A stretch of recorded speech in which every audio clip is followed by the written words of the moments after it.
Voilà. Donc, pour la dernière partie, on va simplement regarder plusieurs groupes. Donc, au lieu de 2 groupes, on aura 3 ou plus. Et donc, on va faire l'exemple sur 3.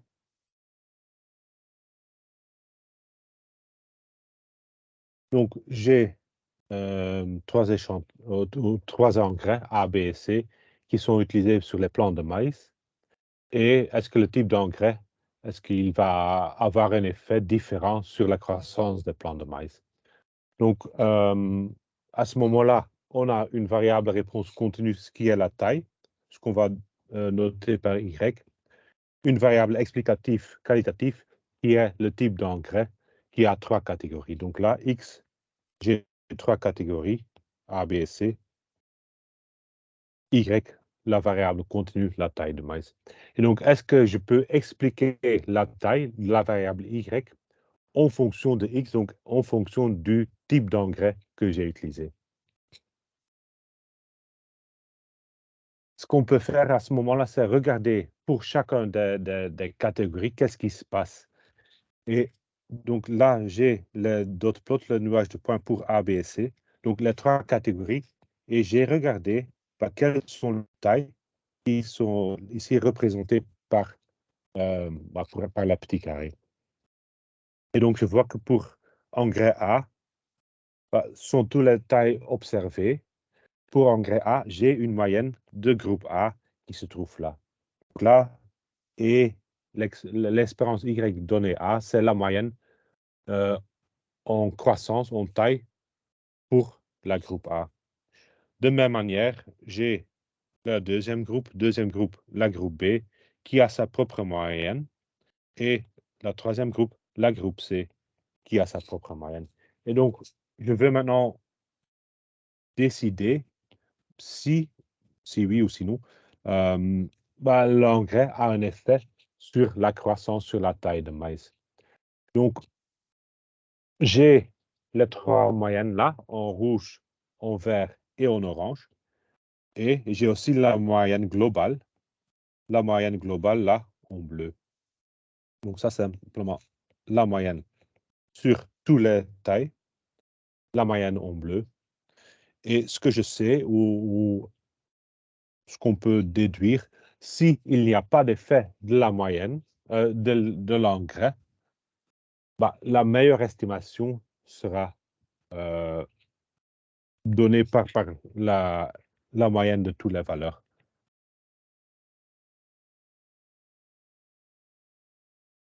Donc, si pas d'effet, donc pas d'effet de l'engrais, alors à ce moment-là, la moyenne pour la première groupe devrait être à peu près la même que la moyenne pour la deuxième groupe et à peu près la même que la moyenne pour la troisième groupe. Et donc, à ce moment-là, ça n'a pas de sens de faire une distinction entre les 3 groupes, et je peux mettre tout ensemble pour comparer la moyenne. Et donc là, si les 3 sont à peu près les mêmes, bon, ils vont aussi être à peu près les mêmes que la moyenne globale. Donc, s'il n'y a pas d'effet de l'engrais, donc à ce moment-là, je peux utiliser n'importe laquelle, je trouverai à peu près la même moyenne à chaque fois. Et donc, je veux prédire, souvent je veux prédire pour une nouvelle mesure, quelle sera la taille de la plante. Et je veux le prédire en fonction du groupe X. Qu'est-ce que je dois faire? Est-ce que je dois utiliser simplement un modèle qui regarde la moyenne globale plus une certaine erreur? Donc là,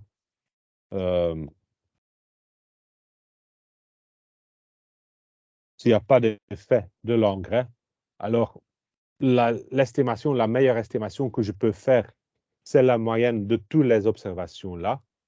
Et je sais que, bon, pour chaque observation, il y a toujours une variation autour de cette moyenne-là. Et cette variation, on appelle l'erreur. Donc, on a ici la moyenne globale.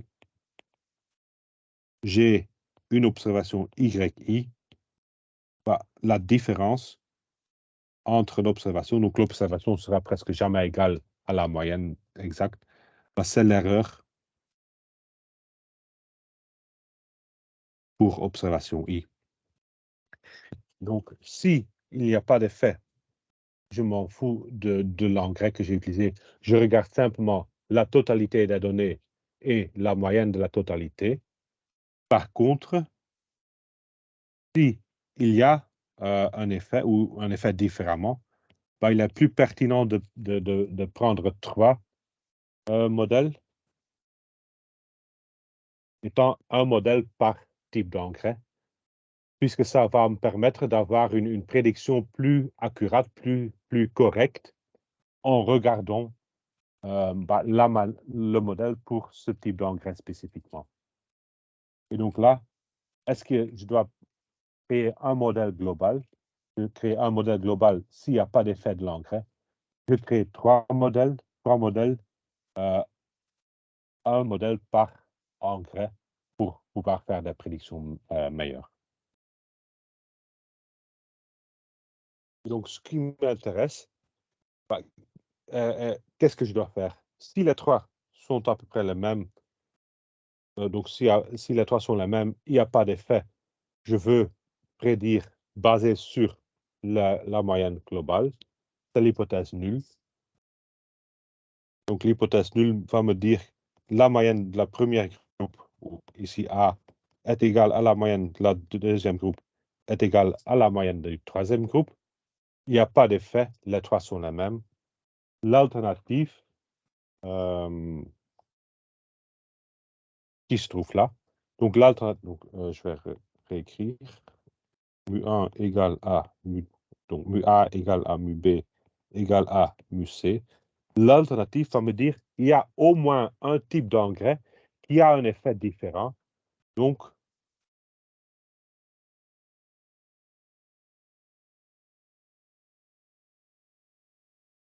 il y a une différence entre les moyennes qui implique qu'il y a un effet d'un engrais, mais je ne sais pas où se trouve la différence. Donc, le test qu'on va faire, le test ANOVA, va me indiquer s'il y a une différence, oui ou non, mais il ne va pas m'indiquer où se trouve la différence. Donc, le test qu'on utilise, c'est le test ANOVA. Test ANOVA, ANOVA veut dire Analysis of Variance. Mais on va utiliser cette variance, la différence entre les variances, pour pouvoir dire quelque chose sur les moyennes et sur la différence entre les moyennes. Oui, je vais l'expliquer comme ça. Donc,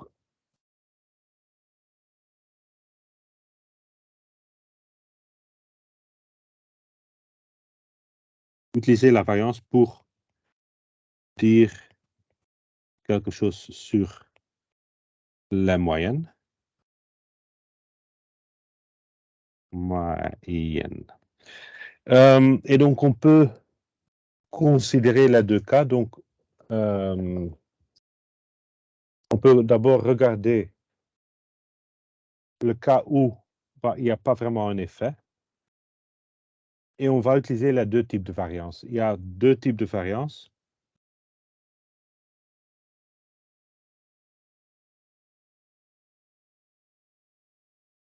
Il y a une variance entre les groupes. Donc, est-ce qu'il y a une variabilité entre les groupes eux-mêmes? Et il y a une variance à l'intérieur dans chaque des groupes. Dans chaque groupe. Et donc, prenons par exemple, j'ai les 3 groupes A, B, C.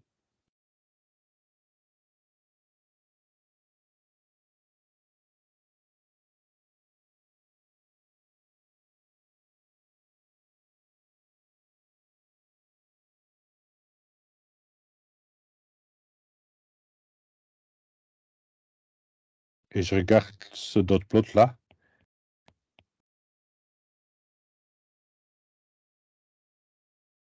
Quelque chose pareil. Ce que je remarque ici, c'est que la variance entre les groupes qui est caractérisée par la moyenne. Donc là, on va regarder comment la moyenne diffère. Je vois qu'il y a très peu de différence entre les moyennes ou une variation limitée entre les moyennes.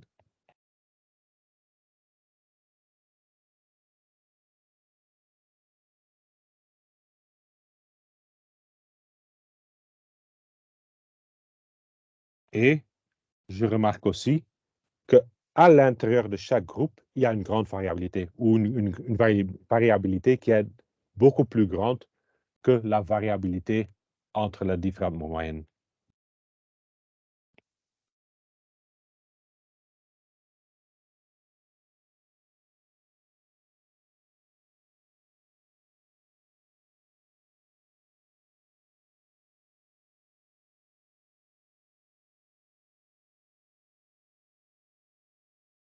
La conclusion qu'on fait ici, si je regarde les trois groupes, je ne sais pas faire une différence entre les groupes. Monsieur, je n'ai pas compris le deuxième Oui. point, variabilité dans chaque groupe relativement large. Ça va, je retourne, je vais finir la phrase et je retourne là. Maintenant, j'ai oublié. Attends, je vais revenir.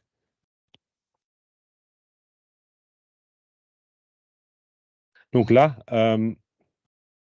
la variabilité entre les groupes, il est caractérisé par la variabilité vis-à-vis de la moyenne globale, normalement. On va voir plus tard. Donc ça, c'est la moyenne globale. Et je vois que la variabilité, là, la différence ou les écarts, ils sont assez petits. Oui. De l'autre côté, si je regarde dans chaque groupe, je regarde toujours qu'est-ce qui se passe autour du centre de ce groupe-là. Et donc, je vais regarder la différence vis-à-vis de mu A, vis-à-vis de mu B, etc. Et donc là, je vois que dans mes groupes, les différences en rouge, ils sont assez larges. Il y a beaucoup de variabilité à l'intérieur de chaque groupe. Donc, entre les observations de chaque groupe, donc là, je regarde les observations de la groupe et je les compare avec la moyenne de la groupe. Attends.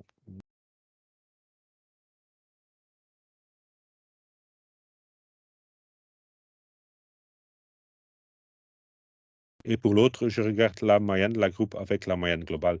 Donc, je remarque ici qu'il y a très peu de variabilité des trois moyennes autour de la moyenne globale. Il y a très peu de variations entre les moyennes des différents groupes. Et il y a beaucoup de variations dans les observations en chaque groupe. Donc, les écarts en rouge, ils sont assez larges. Ils sont beaucoup plus larges que les variations, les écarts en bleu. Et donc là, il est très difficile de faire une distinction entre les trois groupes.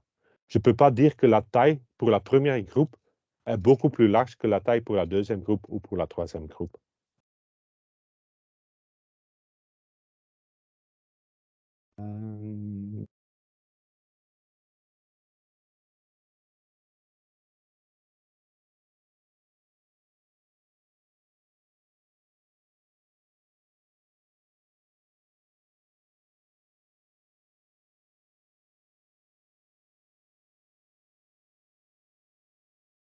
Disons comme ça, pas significatif. Donc, la différence entre les groupes de taille du plan, je ne vois pas vraiment de différence entre les groupes. Les tailles sont à peu près les mêmes. Il y a beaucoup de chevauchement entre les groupes là. Ce qu'on a, si la variation entre les groupes est petite, la variation dans les groupes est large. L'autre extrême, dans l'autre extrême, je peux avoir que j'ai mu A, mu B, mu C.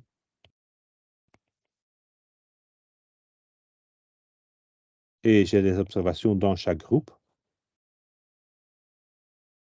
J'ai quelque part la moyenne globale, Y, par. Dans ce cas-ci, j'ai mis en bleu, je vois que attends, en bleu, je disais.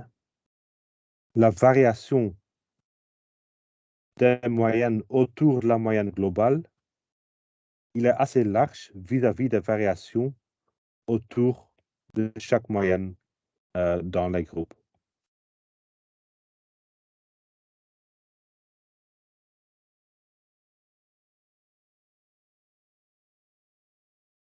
Donc ici, variation entre les groupes est relativement large. Donc il y a beaucoup de différences entre la moyenne globale et la moyenne de chaque groupe. Mais variation dans chaque groupe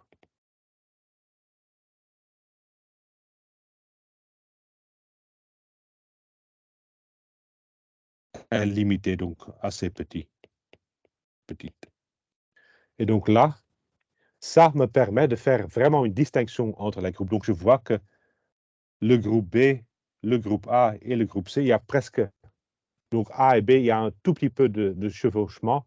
Le B est complètement différent. Donc là, ça me permet de dire, bon, les trois groupes, il y a certainement des différences. Le B est vraiment, vraiment différent de A et C. Et même entre A et C, bah, probablement, il y a aussi une différence significative. Et donc là, différence significative entre les groupes.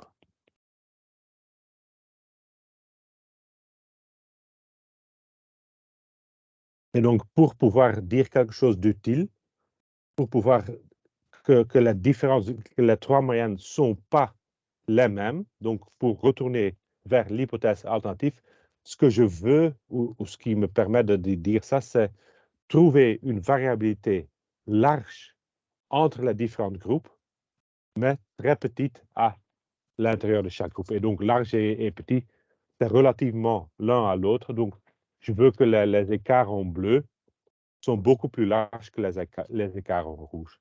Et ça me permet de dire, bon, il y a vraiment une différence et je vais je vais me retourner vers l'alternative, vers l'hypothèse alternative. Si ça fait du sens.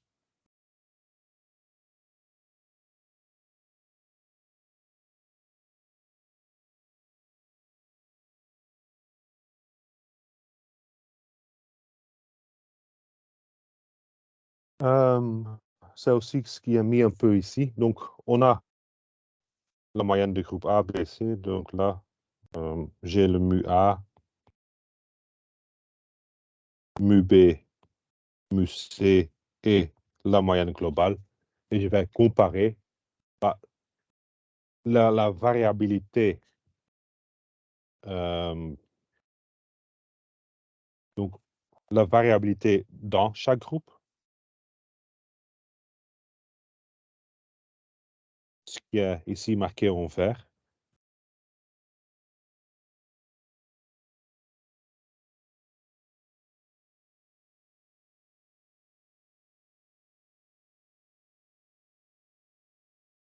La variabilité entre les groupes en orange et la variabilité totale. Donc, dans le cas où il n'y a pas d'effet, on va utiliser la moyenne globale. Et donc, je peux regarder quelle est la différence entre la moyenne globale. Donc, la moyenne globale, je vais indiquer comme Y bar. Et l'observation, donc, je garderai le même ordre. Donc, je vais regarder, j'ai mes observations là. Je regarde quelle est la différence entre l'observation et la moyenne globale. Donc, ça me donne la variabilité totale. Donc, s'il n'y a pas d'effet, j'utilise la variabilité globale. Je peux le mettre ou je peux l'écrire comme YI moins Y bar, disons I. Donc, la moyenne de la groupe de YI plus Y bar I moins la moyenne globale. Donc là, j'ai simplement ajouté et retiré la même chose, donc j'ai changé rien. C'est une opération nulle. Si je les mets maintenant ensemble comme ça, la première partie, c'est l'observation moins la moyenne de son groupe. Donc, c'est la variabilité dans chaque groupe, c'est le vert. L'autre, là, c'est la différence entre la moyenne de chaque groupe et la moyenne globale, c'est marqué en orange. Et en bleu, on a la variabilité totale.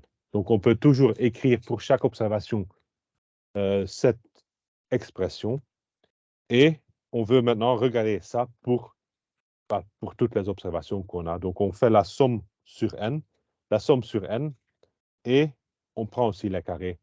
De même manière que pour la variance, on pourrait prendre la somme des yi moins y bar égale à la somme des yi moins y bar x plus la somme y bar x moins y bar. Donc là, c'est simplement ce qu'on avait sur le slide précédent et on fait la somme sur toutes les observations.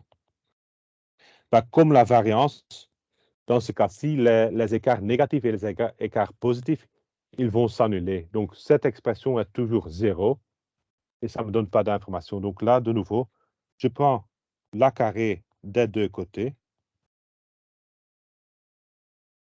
et si je calcule cette carré-là, je vais voir, ou on peut voir, mais on ne va pas faire, le calcul va trop loin. On peut voir que c'est le carré de la première partie plus le carré de la deuxième partie et normalement, il y a encore un double produit. Mais à cause des moyennes, ce double produit est toujours égal à 0. Et donc, on a la somme des carrés des premières différences, donc ce qu'on appelle la somme des carrés totale, la variabilité totale, qui est la somme des carrés résiduels. Résiduel veut dire les erreurs, donc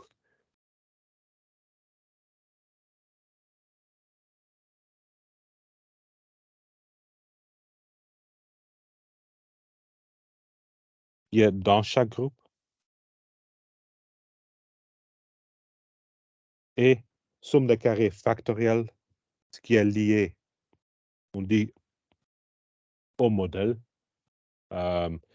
Et ça, c'est la variabilité entre les groupes.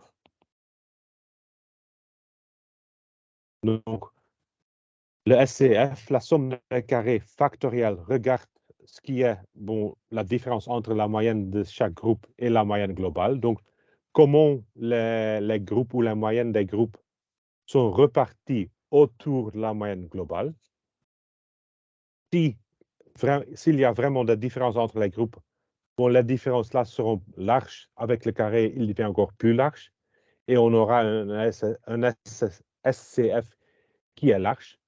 Si la variabilité est surtout comprise dans les observations, on aura un SCR qui est large et le SCF qui est moins large. Donc, pour pouvoir faire une différence, je vais d'abord prendre la moyenne. Donc, on a toujours le SCT, c'est le SCR plus le SCF.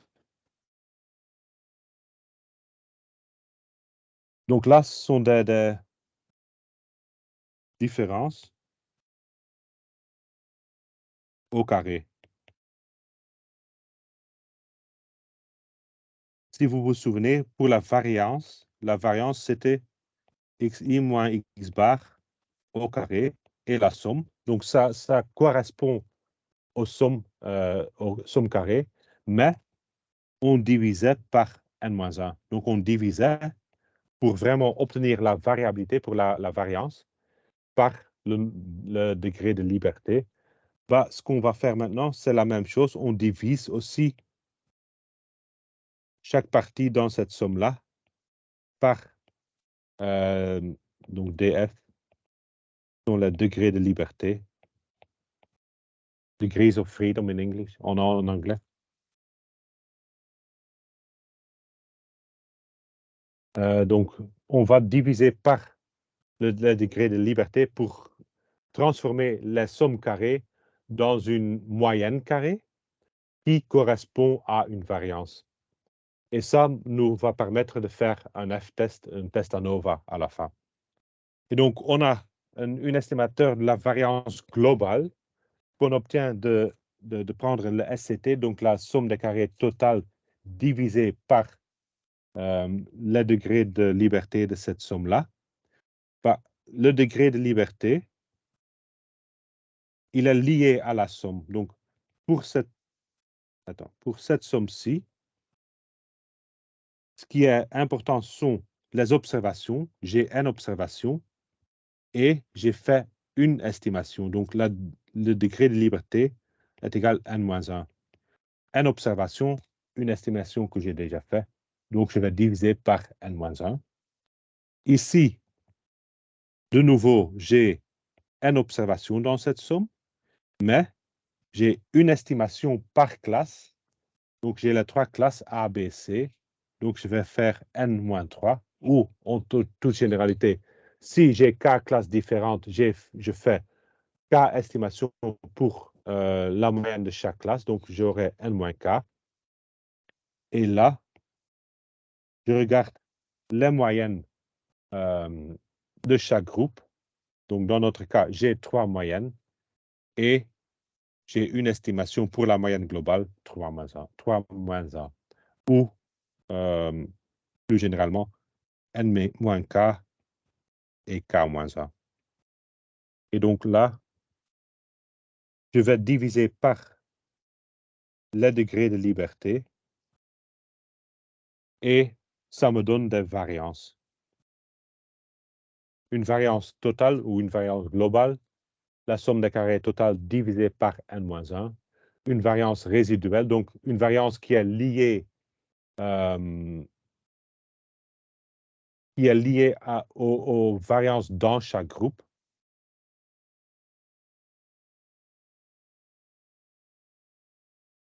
Donc, c'est une variance qui n'est pas expliquée par le modèle. Le modèle qui va faire la différence entre la moyenne globale et la moyenne différente. Et la variance factorielle, la variance qui est bien expliquée par le modèle, qui est expliquée par l'appartenance au groupe, donc c'est entre les groupes.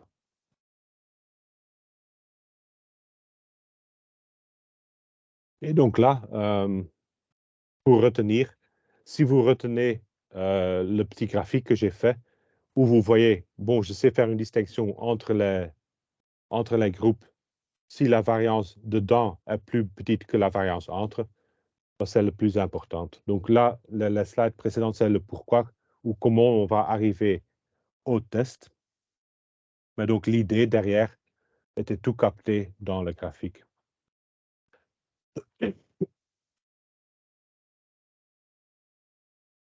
Et donc, sous l'hypothèse nulle qui me dit que les 3 moyennes sont les mêmes, mu A égale à mu B égale à mu C, bah, dans cette hypothèse-là, j'avais dit que ce qu'on avait appelé le SFC ou la variance factorielle est large.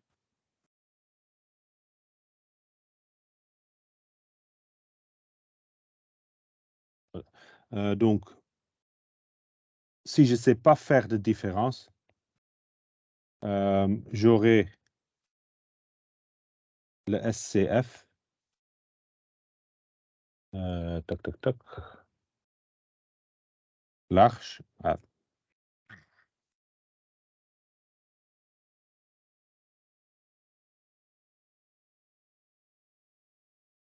Et le SCR petit.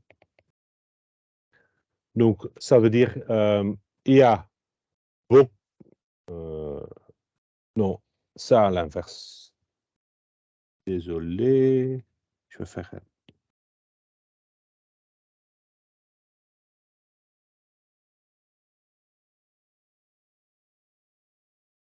Donc, j'avais ce dessin-là où la différence où il y était beaucoup de chevauchement, comme ça. Et donc là, les moyennes étaient assez proches l'un de l'autre. Ça veut dire que le SCF est petit et il y a beaucoup de variations autour des moyennes. Le SCR est large. Donc, pour l'hypothèse nulle, j'ai cette situation-là. Et donc, pour l'hypothèse alternative, j'aurai l'inverse. SCF large ou relativement large, SCR relativement petit. Et donc, ce que je vais faire, c'est regarder la fraction. Je vais regarder la fraction SCF divisée par K-1 pour avoir une variance et SCR divisé par N-K. Donc là, j'ai une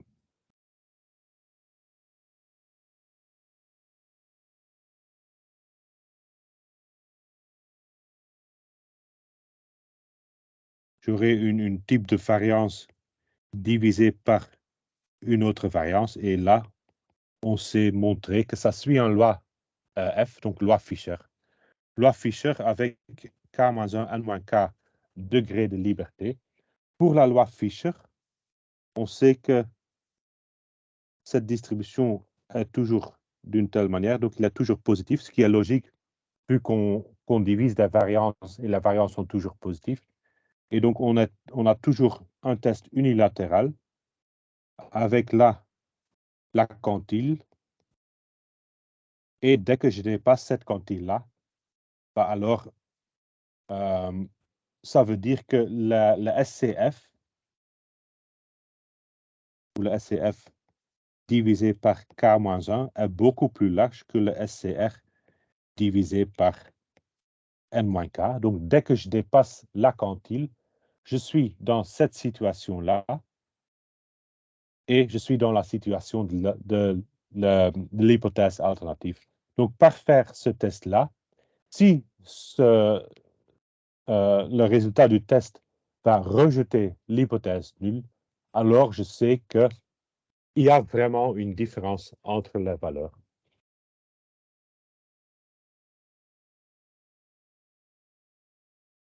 Donc là, de nouveau, la p-valeur, c'est ce qu'on... Là, le Q, p-valeur comme toujours, je trouve une valeur f basée sur l'échantillon. Tout ce qui se trouve à droite, c'est le p-valeur. Et le p-valeur, je vais comparer normalement ou toujours avec alpha. Donc l'idée est la même, la distribution est différente. La distribution Fischer.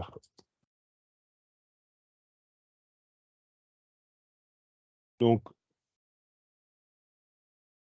comme toujours, P plus petite que alpha, on rejette l'hypothèse nulle. Les P plus large que alpha, on va pas rejeter l'hypothèse nulle.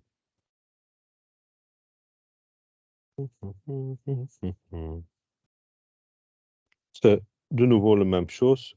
Et si je regarde dans mon cas, donc j'ai les trois niveaux sans observation, j'ai les trois moyennes. Donc là, déjà, je vois que la moyenne de groupe B est beaucoup plus large que les autres moyennes. Donc probablement, il y a une différence. Je fais le test.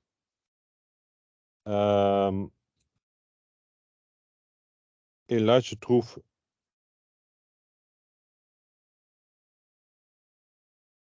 Attends,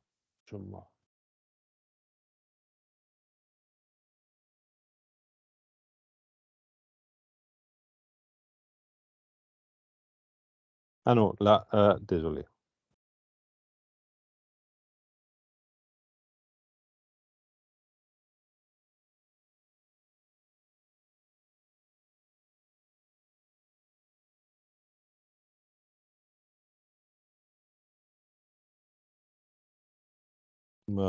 Pourquoi j'ai ajouté ça? Je ne sais plus.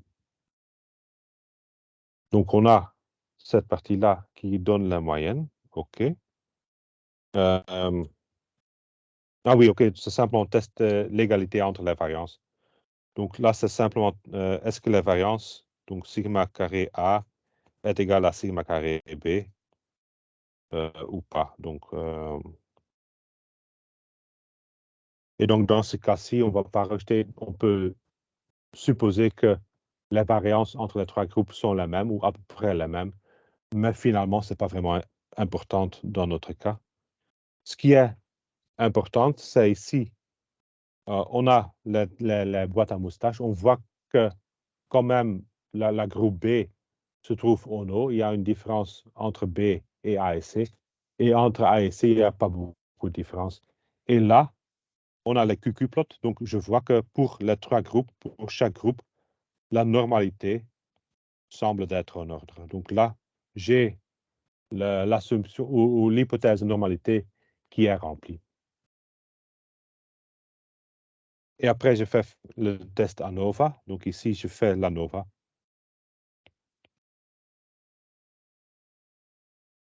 L'output d'ANOVA est toujours le même. Donc, j'ai le SCF, le SCR. Donc, les engrais, c'est le modèle. Est-ce que l'engrais va expliquer la différence, oui ou non? Donc, c'est le modèle, le factoriel. Et l'erreur sont les erreurs autour du modèle, c'est le SCR. Donc, j'ai le degré de liberté. J'ai la somme des carrés. Si je divise la somme des carrés par le degré de liberté, je trouve la carré moyenne.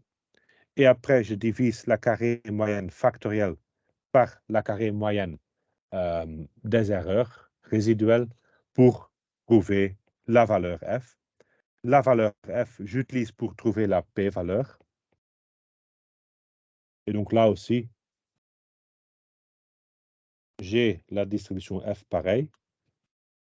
Je pense que là, on est à peu près autour de 4. On voit que la valeur f qu'on trouve, c'est 269. Donc, il se trouve très, très, très loin dans la queue à droite. Donc, c'est une valeur très improbable. Donc, ça, c'est la quantile 1 moins alpha, qui est à peu près 4, je pense, mais je ne suis pas sûr. Mais bon, là, la valeur P, il est presque 0. Donc, il est vraiment beaucoup plus petit que le 5%. Et donc, on va rejeter l'hypothèse nulle. Rejeter l'hypothèse nulle qui m'indique qu'il y a vraiment une différence entre les valeurs ou entre les trois moyennes. Donc, il y a au moins un engrais qui marche mieux que les autres, mais le test ANOVA ne me dit pas encore lesquels.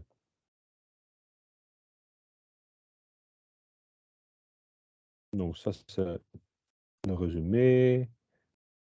Oui. Et donc,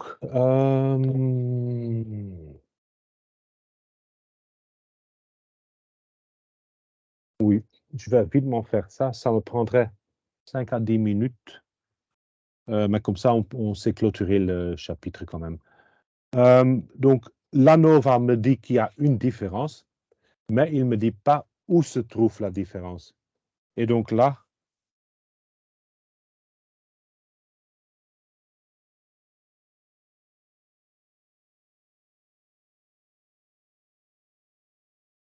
il y a une différence.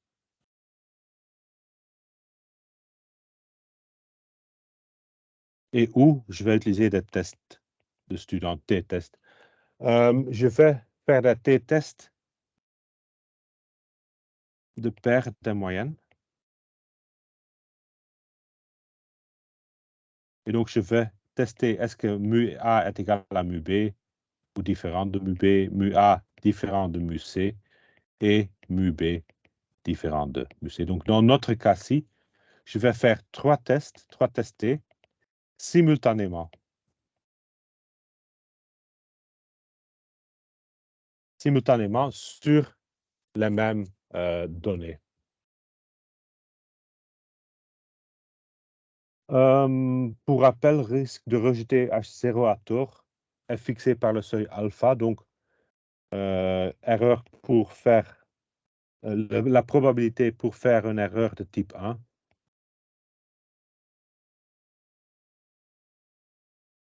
Il est fixé par alpha. On en a besoin après. Mais le problème maintenant, c'est que je fais ces tests simultanément. Donc, je fais plusieurs tests au même moment. Et ça va me poser des problèmes. Donc, on va comparer les moyennes des groupes 2 à 2. Les tests utilisés sont des tests de comparaison de deux moyennes, donc des tests T.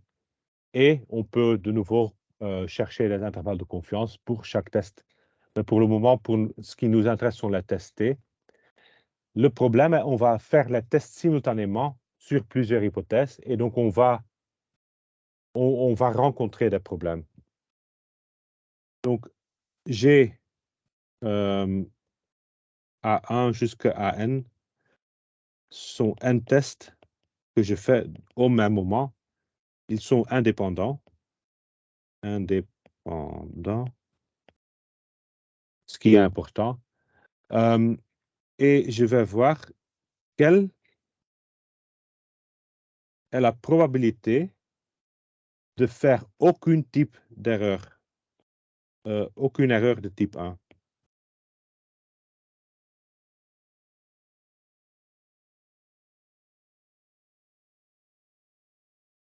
J'ai besoin de plus de place, donc.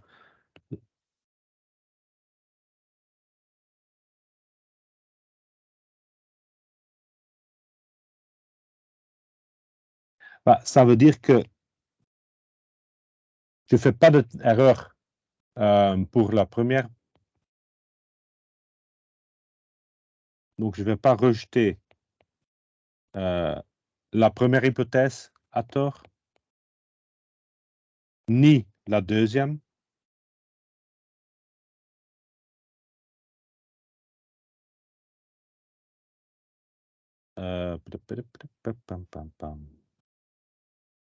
Ni la troisième jusque la dernière.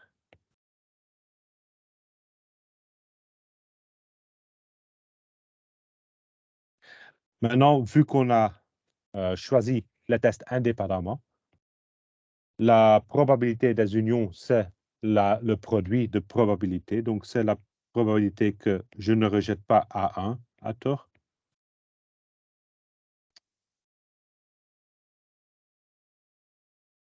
Fois A2 pas rejeté à tort, fois les autres jusqu'à la dernière.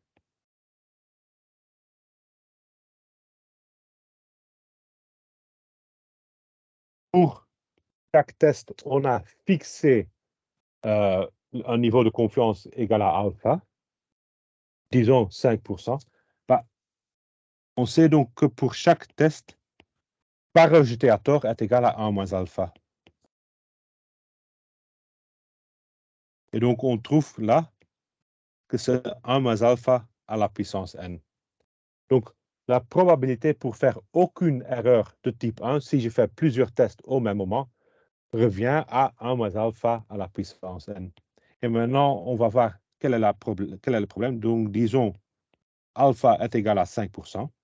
C'est ce qu'on choisit normalement. Si je fais deux tests, cette probabilité est égale à...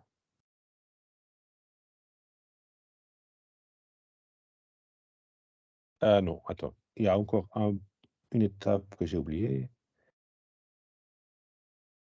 Donc, aucun type. Donc, quand est-ce qu'on rejette?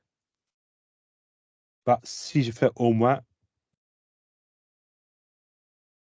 Donc, je décide pour l'alternative. Si au moins un des tests va rejeter l'hypothèse nulle, donc au moins un test rejeté, bah, par les règles, c'est 1 moins la probabilité aucun test rejeté ou aucun erreur.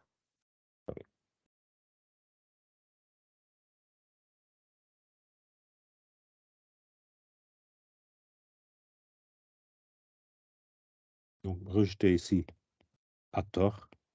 Donc, si je dois rejeter ça c'est pas grave, je dois rejeter, mais je ne veux jamais rejeter à tort ou je veux garder l'effet de rejeter à tort limité. Donc, ça, c'est 1 moins ce qu'on a calculé avant, 1 moins alpha à la puissance n. Et donc, normalement, on veut garder cette probabilité limitée. Donc, on veut le limiter par un niveau de significance alpha. Donc, notons pour le moment cet alpha comme alpha G. Et donc, si je regarde, donc je prends alpha, c'est 5%. 5%, c'est le niveau de significance pour chaque test séparément.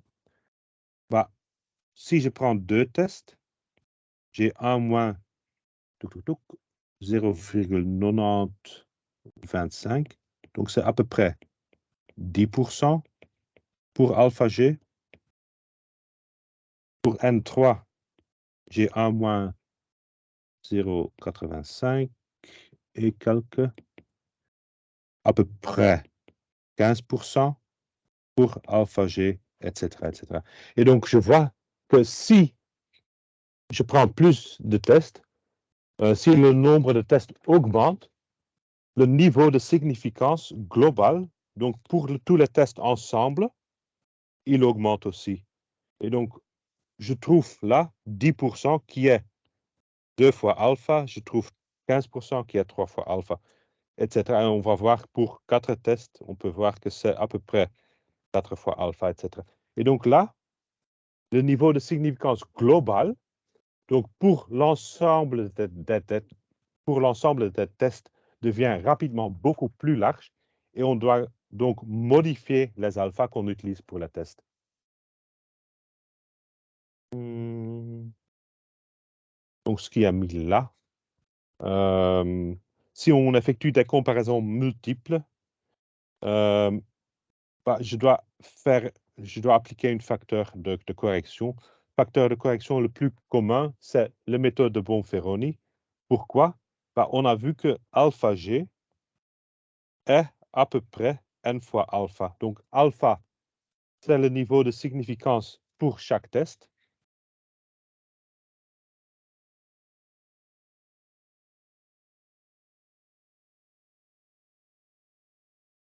C'est la significance alpha G globale.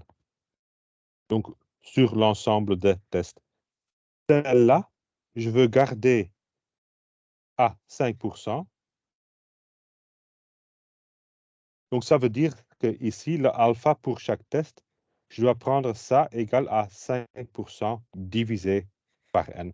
Et donc, le test T, chaque test T, je ne vais pas le faire à niveau de significance alpha, mais je vais faire à niveau de significance alpha divisé par n. Simplement pour garder la globalité, la significance globale dans l'ordre correct. Qui est bon, donc ça, le pourquoi. Si vous faites par un logiciel, ils font directement cette correction-là. Donc, il y a plusieurs corrections.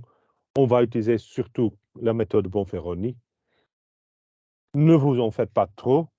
Si vous faites les tests de comparaison multiples directement liés à l'ANOVA, la correction sera inclue dans l'output du logiciel. Et donc, vous pouvez simplement regarder les valeurs P qui ressortent du logiciel et les comparer.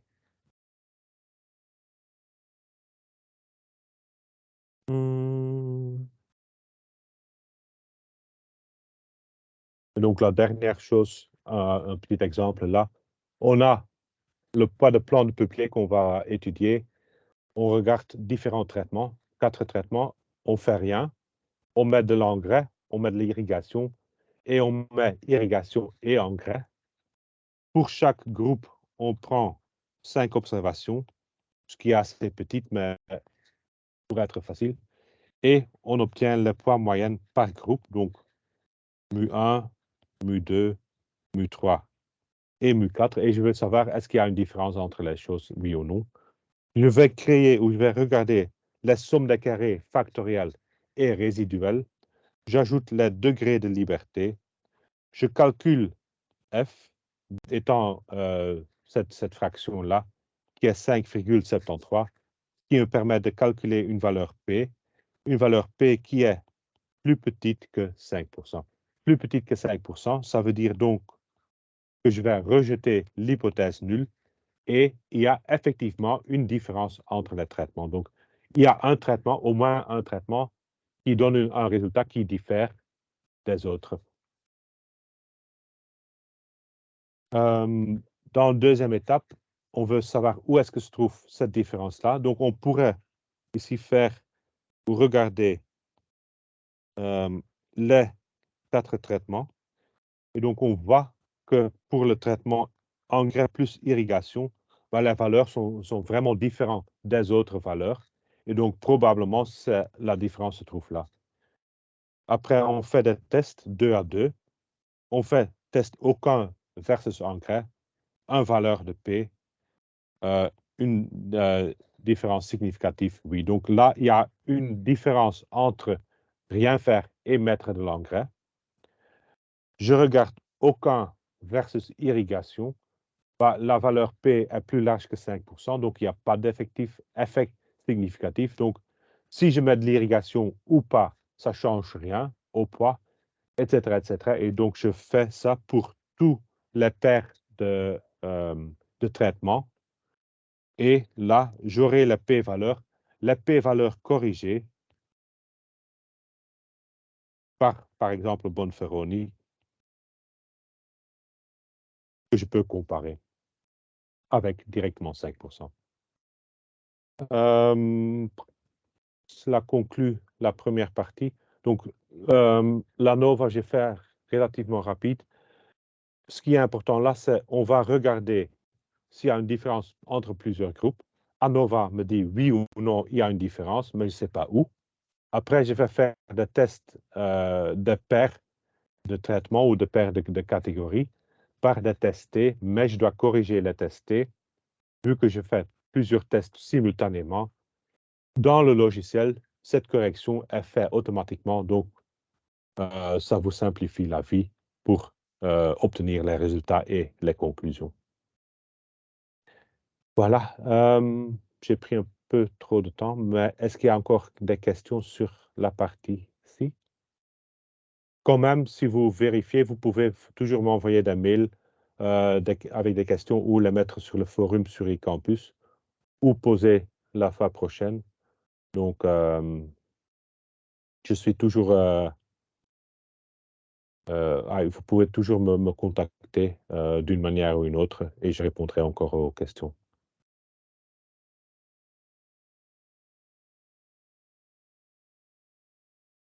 Donc, s'il n'y a pas de questions, ça termine le cours pour aujourd'hui. J'ai enregistré